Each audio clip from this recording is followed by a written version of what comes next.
Welcome back to another technical video. Today, we'll be going through your question, answering it, and hopefully finding that solution that you need.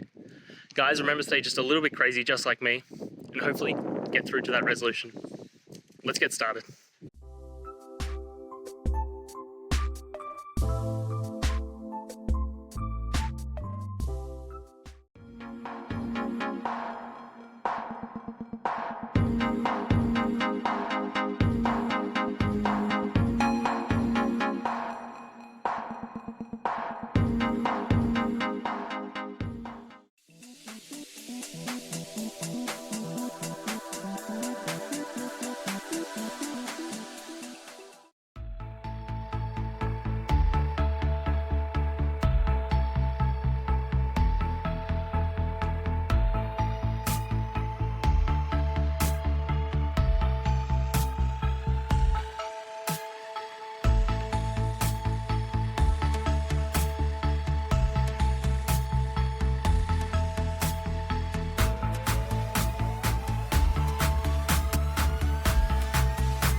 And that's it, guys.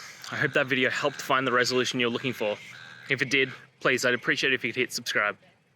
Until the next time you need more technical help, I hope you have a good one. Cheers.